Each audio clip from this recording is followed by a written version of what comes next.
nós chegamos ao capítulo 11 de Marcos, com muita graça do Senhor para nós estarmos... Olá, nós chegamos ao capítulo 11 do Evangelho de Marcos. Um bom dia para você, uma boa tarde, uma boa noite. Que a graça do Senhor, que o reino de Deus abençoe e se expanda sobre o teu dia ou sobre o restante de todo o teu dia. Quando eu chego aqui em Marcos capítulo 11, algumas coisas me chamam muito a atenção e eu vou partilhar isso com você e com certeza talvez isso também já tenha chamado a tua atenção ou outras coisas tenham chamado a tua atenção nesse capítulo e eu te incentivo a compartilhar conosco também, para que nós possamos partilhar essa porção da Escritura e possamos ser edificados. Então vamos lá. Quando a gente entra aqui nesse capítulo, Jesus está chegando com seus discípulos para entrar em Jerusalém. Você já leu o capítulo, você vai se lembrar disso. E ele então pede aos seus discípulos que busquem lá um jumentinho e ele entra em Jerusalém. E quando ele vai entrando em Jerusalém, algo muito significativo é como aquelas pessoas, aquela multidão passa a aclamá-lo e a recebê-lo na entrada da cidade. Aqui no capítulo 11, na altura do versículo 9, os que iam adiante dele e os que o seguiam gritaram: Hosana, bendito é o que vem em nome do Senhor. Bendito é o reino vindouro do nosso pai Davi. Hosana nas alturas. Jesus entrou em Jerusalém e dirigiu-se ao templo. Vejam que interessante. Ele entra em Jerusalém e vai direto para o templo e o texto diz que ele observou tudo à sua volta.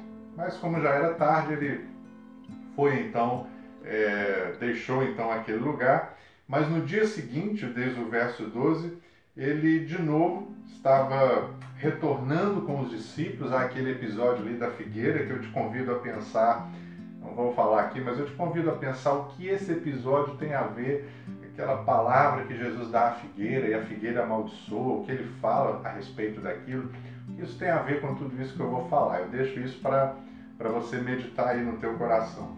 O que eu quero destacar é que quando ele entra no templo de novo, ele vai ter aquela atitude que também é muito marcante, todos nós nos lembramos. Ele vai derrubar mesas, ele vai expulsar os mercadores que estavam ali no templo, ele vai então dizer: a minha casa, no verso 17, a minha casa será chamada casa de oração para todos os povos, mas vocês fizeram dela um covil de ladrões. E o texto diz que eles ainda mais começaram a querer matar Jesus. E no final do capítulo, que eu vou comentar já, há uma outra narrativa aqui, dizendo que aqueles líderes religiosos chegaram novamente para Jesus e perguntaram: com que autoridade você faz essas coisas? Mas antes da gente chegar aí nesse final, eu quero então compartilhar com você algo lindo que eu vejo aqui, que eu tomo como uma lição para a minha vida como igreja, como discípulo de Jesus e partilho contigo. É muito interessante, eu penso, que quando Jesus chega em Jerusalém, ele é aclamado como rei. Veja que essa expressão, bendito é o reino vindouro do nosso pai Davi. Isso faz a gente lembrar de toda a história anterior, da aliança anterior de Deus com Israel, da aliança com Moisés, da aliança davídica, especificamente aqui da aliança davídica, da aliança com Davi, da aliança que Deus fez com Davi quando permitiu que o filho dele, Salomão, construísse o templo, mas ele disse a Davi: eu vou estabelecer o teu trono eternamente, nessa cidade, nesse lugar que você construiu. Lembre-se que Jerusalém foi um lugar conquistado por Davi. E quando Deus fez a aliança com Davi, ele disse que o trono dele, do filho dele, da descendência dele, permaneceria para sempre. Seria um trono eterno. Essa referência fez com que as pessoas ficassem esperando o Messias, o rei ungido, que viria da descendência de Davi. E Jesus é aclamado quando ele entra em Jerusalém, a cidade de Davi, a cidade de tantos eventos, de tanta glória, e ele é aclamado, bendito é o reino vindouro. Você lembra que Jesus, você já vai lembrar de outras partes de Mateus e de Marcos que nós lemos, que Jesus ele pregava isso, o reino de Deus chegou, e eles entendiam isso, eles entendiam, pelo menos deveriam entender, porque o que Jesus estava dizendo é o reino, a vinda do Senhor, as promessas do Messias que vem para salvar, para redimir, para fazer finalmente de vocês um povo de propriedade exclusiva dele. Esse momento chegou, está inaugurado na história. Interessante então que eles aclamam a Jesus, o rei, entrando em Jerusalém, e logo depois ele vai para o templo.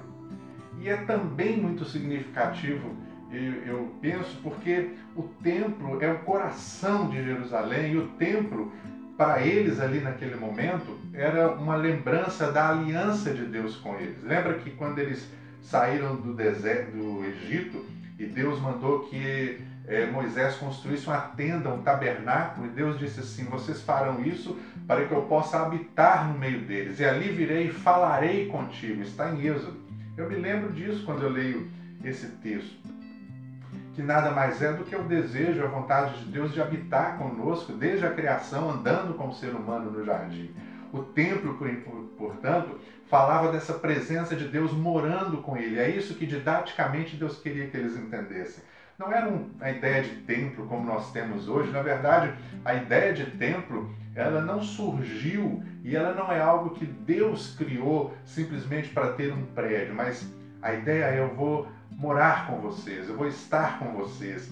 E quando ele entra na história como rei que vem para redimir, para instaurar o seu reinado, o seu governo, seu propósito eterno, ele entra em Jerusalém e ele vai ao templo. E no templo ele diz assim: vocês entenderam tudo errado, vocês estão fazendo da casa do meu pai casa de comércio, casa de ladrões, e essa casa deveria ser casa de oração.